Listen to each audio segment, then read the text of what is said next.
the secrets of the noble art. The craft of hitting and avoiding being hit. The technique, the tactics, and the training that has made boxing the ultimate combat sport for centuries. Hi, I'm Ed Robinson, and over the next hour on this Ringside Special, I'll be bringing you an exclusive tutorial from leading professional fighters and expert coaches. A fascinating insight into exactly what a boxer needs to know and needs to go through to become a champion. The amateur and professional sides of the game differ greatly. In the unpaid ranks, over the shorter distance with a vest and headguard, the key is point scoring, high-tempo movement, straight shots and footwork. In the more physical pro game, fighters tend to plant their feet more, look to gain greater leverage in their punches, work the body and stay in punching range, slipping shots instead of sliding in and out of distance. However, in both disciplines, the requirements and many of the skills are essentially the same. Good balance, fast reactions, the endless repetition and perfection of the fundamentals, the drive and the discipline, the grueling, intensive mental and physical preparation. A solid stance and guard provide the foundations for attack, defense and for footwork. Right-handed boxers generally favor the orthodox left foot forward stance, while left-handers place the right foot forward and are known as southpaws. I'm Wladimir Klitschko, and the rest you know.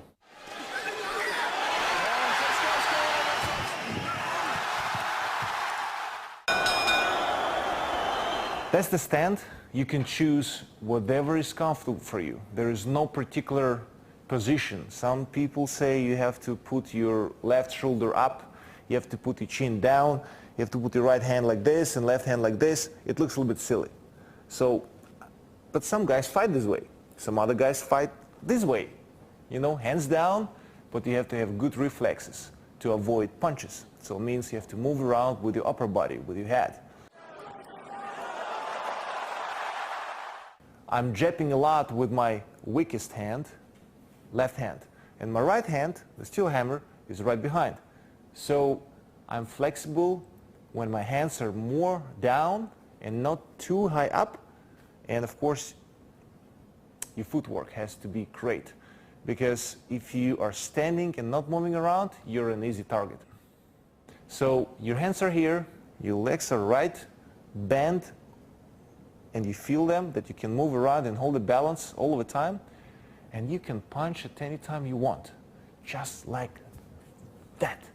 And, very important boxing, do not get hit. Good footwork is one of the most underrated skills in the game, allowing a boxer to control the distance, to avoid engaging an opponent, or to close the range and exert effective pressure. A boxer must move fluidly, but maintain balance, and always be in a position where he can still defend himself, move again, or attack if necessary. I'm George Groves, undefeated British super middleweight champion. Talking through some footwork. So you start off, jump into your stance. For me, left leg forward. If I want to creep forward, then the front leg comes first, and the back leg follows. Just 2-inch steps at the moment. When I want to go back, the back leg goes first, and the front leg follows. One important thing to remember as you're moving side to side is to not cross your legs. If you do end up crossing your legs, you're off balance, and if you do get hit, you're only going to go back. When I want to move to my right leg goes first, and the left leg comes across like an arcing motion. When I want to break left, the front leg has to go first, and you quickly chase up the back leg back into neutral position. One of the most important things, if not the most important thing with footwork, is how it's in relation to your opponent and how you can control the distance by making slight adjustments throughout the fight. One simple thing, probably the most easiest thing, is if you've got an opponent who likes to hold his ground and stand straight in front of you, you can make a slight adjustment where you step back 2 inches And then from there, if they decide to chase you up, they're walking onto shots that you've already planted your legs for. If you make the adjustment they don't want to chase you up, then you make the 2-inch step back, and then you can step straight back in and let your hands go, and you've got the momentum of coming in as well. So when you're in punching range with your opponent, or just outside punching range, it's the tiny adjustments that you make that maybe your opponent doesn't pick up on that's going to give you the advantage. For example, my opponent is orthodox, I'm orthodox, we both stand in front of each other, we both have good positions and good balance. If I make a slight step to the left, I've made that slight adjustment, now I'm on balance, but my opponent's gone square towards me. I haven't had to move his feet, I haven't had to tamper with him, I haven't even had to throw a punch, but now I've manoeuvred him to a position where even a slight nudge is going to knock him off balance. And that's the key to sometimes just looking good. So again, we're both standing in front of each other, both got good balance. If I make the slight step to my right, all of a sudden I'm outside the line of his jab. I can let my hands go without the risk of maybe getting a jab or a strong right hand coming. If he decides to throw a left hook, I'm going to see it coming because he's going to have to open his shoulder to throw it. In the strange event where you might end up getting backed up onto the ropes, and believe me, it does happen. So you're backed up, your back hits the ropes, therefore you can't go back with the 2 inches. You have to think, right, well, what can I do from here? If you don't want to stand on the ropes, tuck up and fire or punch your way out of it, you need to break left or break right. And that's usually the simplest way, is to change your head position. So it's either pull left, step left, and then you adjust with the right leg, and from there you're out. You can decide to creep away, or you can decide to stand there and let your hands go if the shots are there. If you don't want to go left, then maybe it's too dangerous, or you just want to go right. Again, change your head position. You can step across with your left leg, pull back into stance with your right. From there, again, let your hands go or move away. Or you can break right, spin right, and then creep out as well. So there's a couple of different ways to break out off the ropes. Hello, I'm Darren Barker, world middleweight contender. And I'm Tony Sims, professional boxing trainer. I'm going to show you how to cut the ring off. And I'm going to show you how to avoid getting cut off. Come on. You step across, dip at the same time, so you're not going into his punches. And then when I'm going this way, I'm going to fake going one way and then go the other way. And I'm going to edge forward on my front foot, step to the side if he's going to the right. As I'm closing the ring down on him, if he throws the right hand, I'm going to step, come under, throw the left hook, step and come under, and then you're going to close the space down on him, get him in the corner, and then you unleash.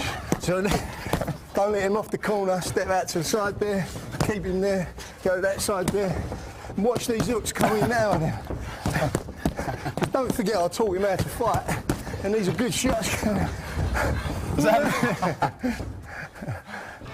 The fundamental punch in boxing is the jab. The classic lead shot can win a contest or set up more destructive blows. The jab is the one strike where only the punching arm need move to snap out the classic straight point scorer. It can be used going forwards and backwards and can be turned up like an uppercut. Hi, I'm Lennox Lewis, 3-time champion of the world. All right, I gotta bring you through the jab. This is a correct way to throw the jab, because you know I throw the best jab out there. The main thing is make sure you're balanced on both feet, hands up, elbows in. A lot of people box with their elbows like this. No, elbows in because for the body shot. And it really comes like this, just straight out, and as it comes out, it turns. Bam! Straight back, straight to the chin. When it's coming out, make sure your shoulder hits your chin so it protects you. Bam! Straight back. And turn it as it's coming out. Turn slightly, bam! So you hit with all four knuckles right here. And it comes back. And this right hand has to stay there. Boom! See how it stays there? And it comes out as fast as possible. And you try not to give any indication. A lot of people always go. So you're really warning the person. You want that jab to come straight like this. Ha! Ha! No indication. Okay? Remember, I throw the best jab out there. Once the jab is established, the backhand comes into play. The right hand for an orthodox boxer, and it can end a contest instantly. Thank you and good night. Oh, what a good shot. Right hand, that might be it. Whether delivered straight, overhand, or as a hook, the backhand's power is generated from the turning of the hips and the transferal of body weight from the back foot to the front. I'm Wladimir, world-class cruiserweight. I'm going to show you how to throw my overhand right hand. Oh, what a punch that was. That's a finisher. Basically, I try to set it up with a jab and draw the other guy in. Sometimes I could just go over his jab. So what I do basically is I dip and go under his jab, and as soon as he's committed, his chin's exposed. So I come over the top and I just push all the way through from my hips and my shoulder and connect on the chin, and hopefully that'll do the job. When I miss, I look ridiculous, but when it connects, it gets the job done. Basically what I do is I dip and I turn into it. I just bring the whole body. Everything has to come as one piece. You can't turn your hip and then go, or you can't go and turn your hip same time, just throw it in. Yeah, you just want to imagine you're punching through the target for two different reasons. One, if you throw and you miss, your shoulder ends up covering your chin. If you don't go all the way through and you stop here, somebody can counter you with a hook or a right hand. So you make sure you punch all the way through his face, drop, and just go all the way through it. Most of the time I don't even look at my target because I know he's going to be there if you do it quick enough. So he jabs or you jab, you draw him in, he jabs and you just drop and just throw it straight. If you land there, you got it. Hi, I'm Terrible Tim Witherspoon, former two-time heavyweight champion of the world. You don't want to mess with me. Hi, I'm Derek Sweet D. Williams, former heavyweight champion of Europe and the Commonwealth, and I don't want to mess with Tim Witherspoon. I'm going to show you how I knocked out Frank Bruno in 1986, Wembley Stadium. All the British people was mad at me for no reason. Put a lot of emphasis on that on the right foot, and bending and leaning forward, but not letting it go away from your face when you're delivering. Don't do this. Do this, inwards, not this. You still probably can hit him, but you get more power with it being close to you. Plus, you're blocking a punch. If he deliver a punch, you're also blocking that punch. When you're throwing it, right, you just turn like that, and you're releasing it, right? Okay? But you're not doing this. You're just like hooking it in. There's a long one. You still hook it, but you bring it like that, okay? Sometimes you can jab here and get him to commit and let it go. You can go like that and whip it, okay? Well, most of the times you throw it through the crease.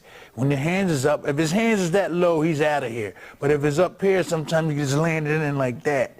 Land it in, boom, just hook it right in between there. Or you can hit him on top of the head, anywhere from the head down that line. You hit him, it should work.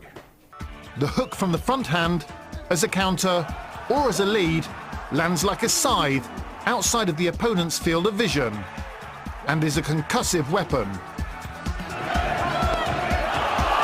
he's got him there! And Hatton is laid out on the floor!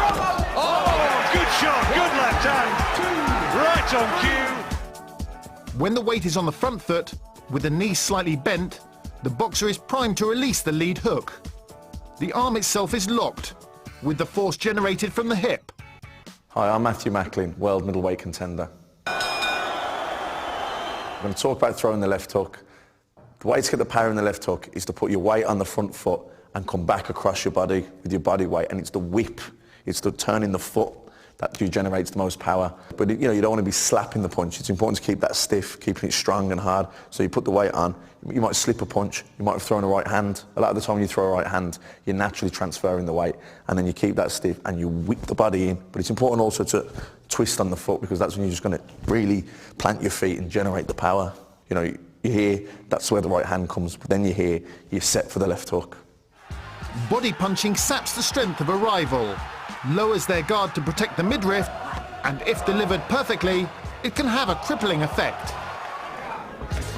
Oh, good shot indeed, it's the body shot. He's down, I think he's going to take the count. It's all over! It's all over! The target's the solar plexus, in the centre of the chest and the floating ribs around the side. I'm Ricky Hatton. I'm two-weight world champion. I would say with a body shot, you know, it's not necessarily the power in which you throw it. I think it's the accuracy in which you throw it. And the basic body punch is not really just a simple left hook to the body and a right hook to the body. That's dead easy to pick off, isn't it? If I left hook you to the body, Jay, you just pick it off, don't you? If I throw a right hook to the body, you'll catch it. So it's not as easy as that. I always led with my left hook to the body, and that's why I got caught with so many right hands. Because if you turn on, if I lead with a body shot, you're going to either left hook or right cross me over the top. I got caught with a lot of right hands. So what the key is obviously jab first, knock the head back, then that gives you the chance, then it gives you the opportunity then to go low. What I would do is you have got to go somewhere else first, or you know, you've got to prise them open to get that target, and so then you touch him and you come up the middle there. You know what I mean? And likewise, if I keep drilling you in the middle there, you're going to bring your elbow in. So then you touch and go around the side.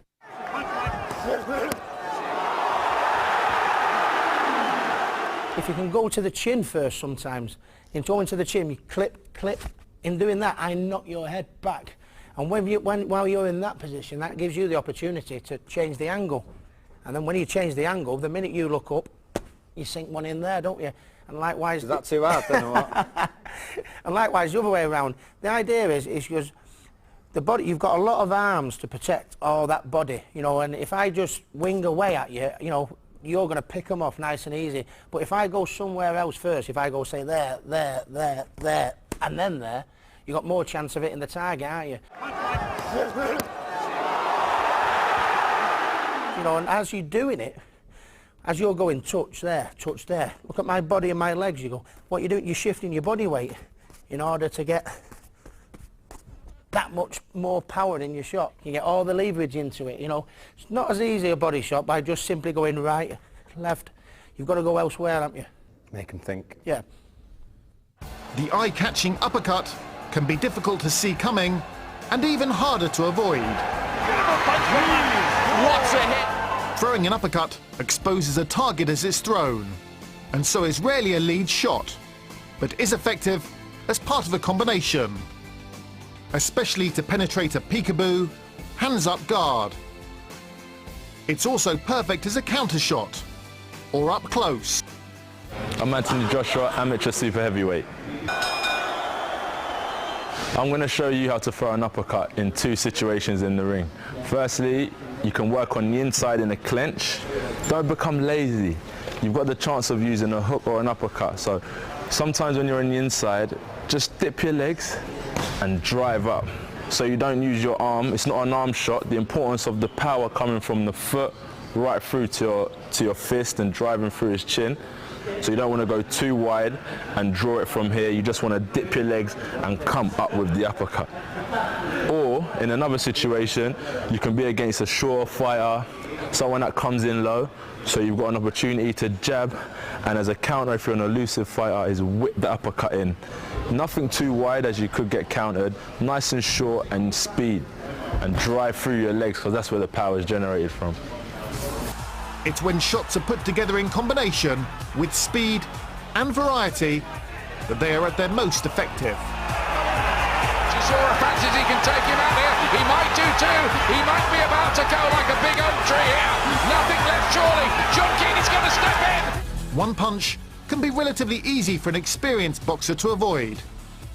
A barrage is more likely to result in a clean shot landing. I'm Jamie McDonald. I've won British, Commonwealth and European bantamweight titles. The key to throwing a combination, it's all about the legs, transferring the body weight to the front foot, to the back foot, to the front foot, to the back foot, to your front foot, to your back foot. You can use an uppercut, left hook, but always transferring your body weight from your front foot to your back foot. It's really important when you're throwing a combination, you stay relaxed. Shoulders, they don't want to be tight and tense. You concentrate on your breathing, your punches will flow. And always remember to use a variety of shots. You know, there's your left hook to the body, left hook to the head, right hand, right to the body, bring them up the middle. Body, head, step to the side, nice short shots. You know, mix it up. You want to be confusing your opponent. That way, you're going to catch him with the best shots.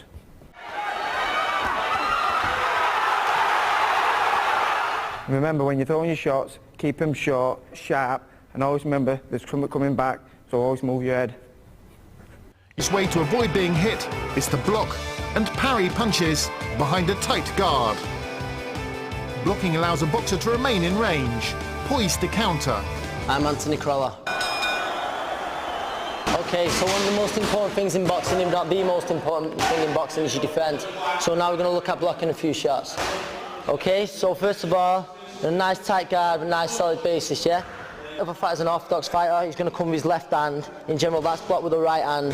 And likewise, if he throws his right hand, which is his backhand, he's blocked with the left. And the same with the hooks to the head and also to the body. Not everyone's blessed with the longest arms in the world. So sometimes you have to lean into them shots on both sides. So it's there, yep. You have to lean down into him. Also, up close, normally the two general ways of blocking the uppercut is to push it down, but that can always be risky, so I always think the safest way is to just close the gap. Close the gap.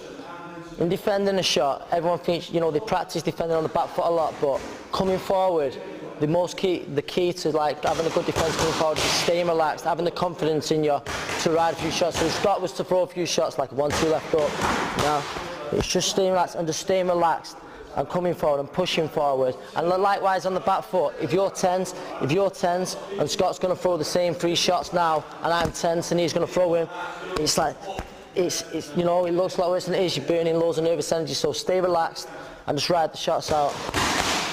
A very important thing in blocking shots is not to overdo it. For instance, if a straight shot's coming at you, not to come out too far out to parry because it leaves you vulnerable around the sides. And also, if these hands are too high while blocking head shots, there's all this space around here to be hit to the body. Cleverer fighters will pick up on that and set traps for you. There are variations. A cross-arm defence, for example. And some fighters also choose to keep their left low and roll the shoulder as a defence.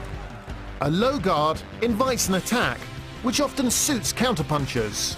I'm Kid Gallahad, WBC International Champion, the prettiest British fighter ever. Most trainers tell you to keep your hands up here, but I don't. I keep my hands low because if someone throws in, I can see the shots coming more. If someone throws a right hand, I can slip out.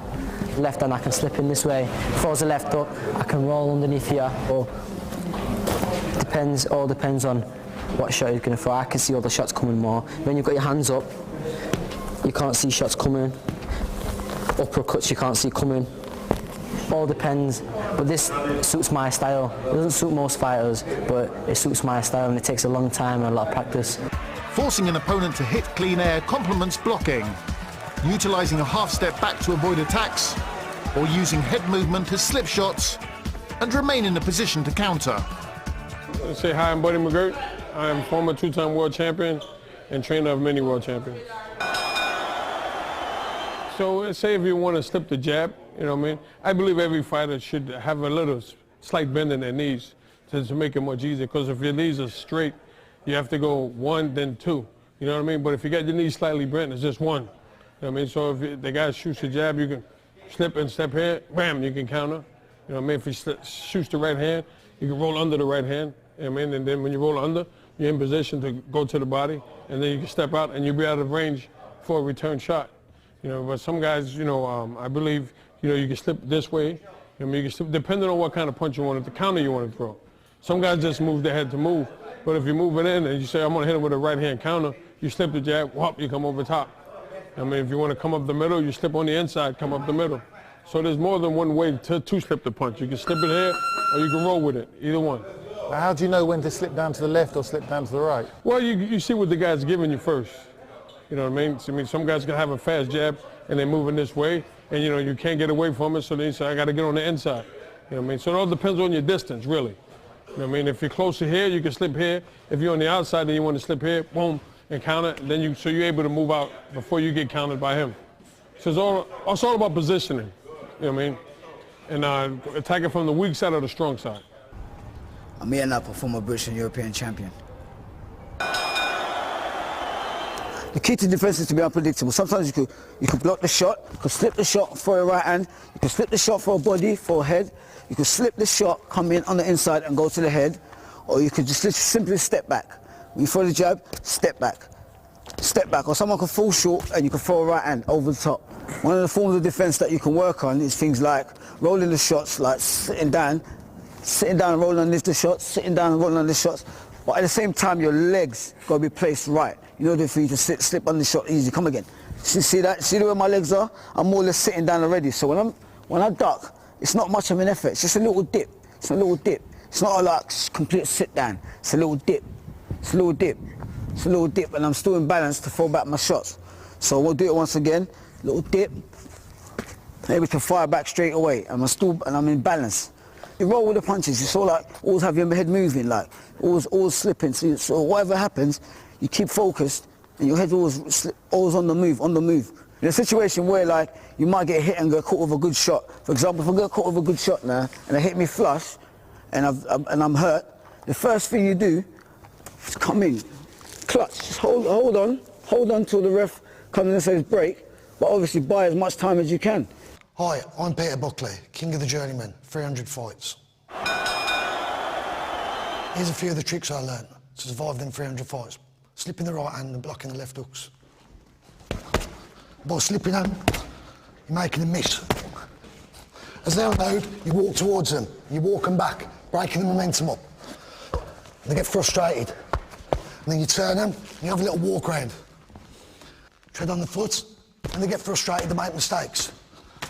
Leave the jab there, walk off, leave them standing there. Do little feints, bide a bit of time, keep walking off.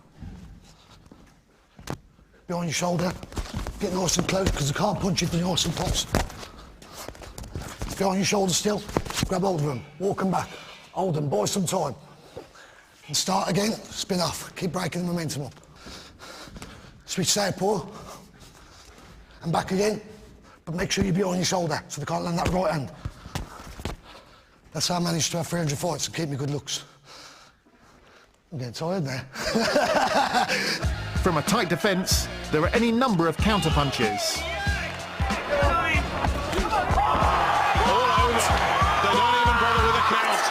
I'm Tony Bellew, the reigning British light heavyweight champion. And I'm David Price, British and Commonwealth heavyweight champion. So for me, the easiest punch to counter in boxing is the jab. It comes, parry, throw. Parry, throw. That's where we're at. And for someone tall like myself, another option to counter the jab would be just a simple right hand over the top. So when the jab comes, I can come over the top with the right hand down onto the opponent's head.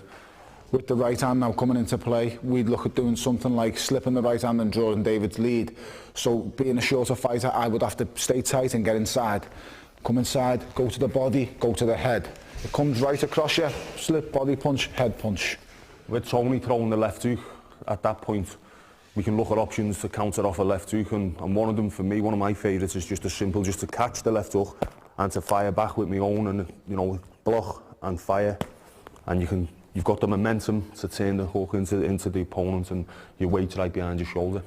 Another one for David's size is a big factor when he fights, and his jab is a very good weapon. So as the jab comes, his eyes are on me, you bring the right hand over the jab. So you bring your head through and your right hand over the jab. We're now on counter punching to the body. It's a quite simple thing to do. David throws the right hook to the body, I take the weight of the punch and return the weight with your own weight of your punch. It also works off the left hand as well. You block, take the weight of the punch, return with the weight of your punch. It's a quite simple manoeuvre. For me to counter a body punch as well, it leaves some good opportunities to land a good headshot, So if Tony was to come in with a simple jab to the body, I could take half a step back, and it leaves me the opportunity to land on Tony's head with a good headshot. He's leaning over his front foot, and it gives another good opportunity to counter the body punch, but to the head. There are so many manoeuvres to make when it comes to counter punching, but the key is to stay versatile and to mix it up all the time. Didn't see that one coming, did you? Stay off the ropes is an age-old saying, but working off the ropes is an art form.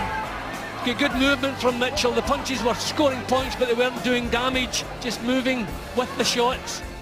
The ropes can be used to draw opponents in, and as a support to counter from.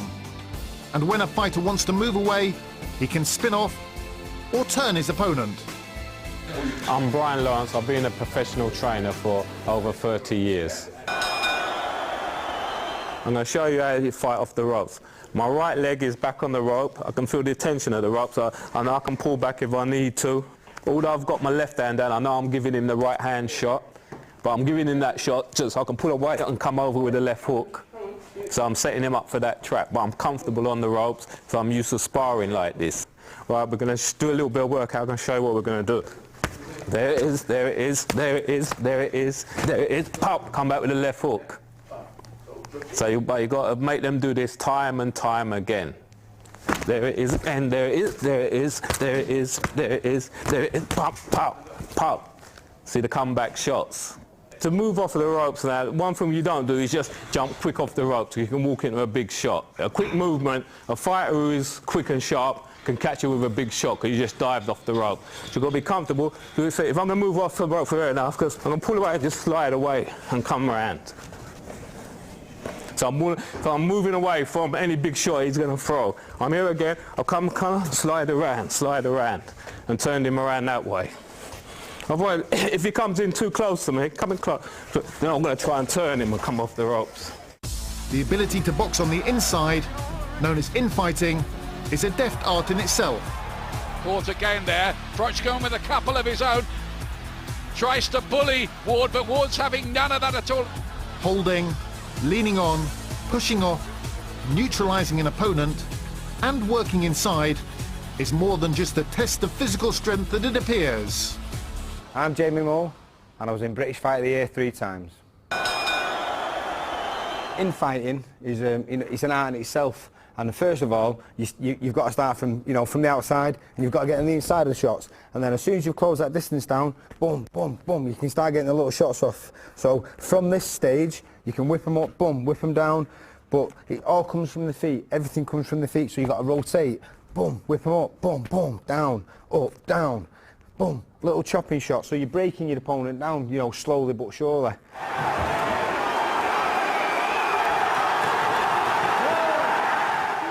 You've got to think about angles, you can pull the elbow, bump, little shots, bump, or you can whip them up the middle, bump, bump. But you've got to stay relaxed. If you tense on the inside, you're going to get dragged about and you're going to get, jolted. So if you can get those little shots off on the inside, boom, boom, boom, boom. See, a good body puncher has also got to be a good infighter. Obviously, again, using your feet, get that elbow, pull them round, boom, boom. So they're off balance. So they can't hit you, but you can get your shots off. Then come back down the middle, boom, whip the head up, boom, boom, downstairs, up, up. And it's about being persistent and breaking your opponent down.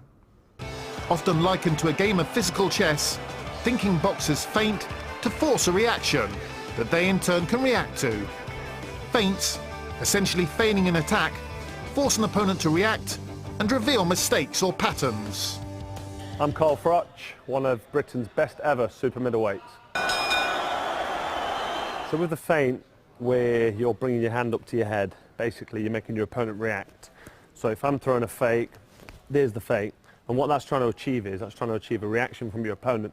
Now, when I throw that feint, the opponent's either going to bring his arms up or look to catch the jab, or maybe even throw a punch in response to the feint. So whatever my opponent reacts to my action, so I do the action, they react. However they react, I'm then learning something from my opponent. So if they reach out with a right hand, I'll know then to step to the side and throw a left hook. Or if they reach for the jab, if I'm jabbing, and they're catching it, and I throw a feint, and they reach to block, I could throw the feint, then the left hook goes in. So they reach for the block, bosh, the left hook hits them. So I'm basically just looking for a reaction from my opponent by feinting, and whatever they do, I've learned something from them. So the idea behind the feint, which is either that, or just simply your feet moving in, or even, that could be a feint. Anything that's going to get your opponent to react to what you're doing draws his lead, and then I'll react accordingly. So whatever he does, every action causes a reaction. And there's your feint, really. Like art and music, once you learn the fundamentals, you can break some rules. Sometimes the benefits of trying something technically wrong outweigh the negatives. Dropping the hands to help find unorthodox angles to attack. Hello, I'm Paul McCluskey. I'm a former undefeated European champion. Well, the way I fight is I fight with unpredictability, with movement and with my hands down. So basically, if your hands are here, of course he's going to try and hit me in the face, but as he does that, I'll either slip to the back, slip to the side, or slip out. But you have to have your timing spot on. Precision is everything here. If you make a mistake, then you will get punished. So as if an opponent comes in, I'll try and judge his movement, watch as he comes, and as he comes, I'll move to the side, move to the back, or out to the side, and counter at the same time.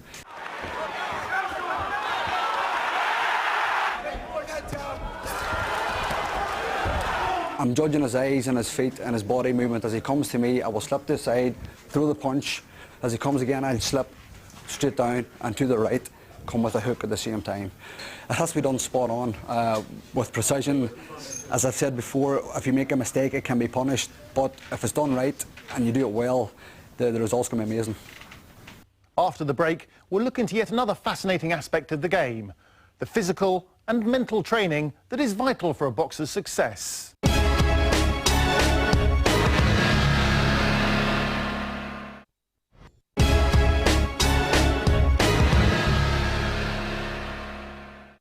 Talent and good technique is of little use unless backed up by the physical fitness to implement it. And running has long been considered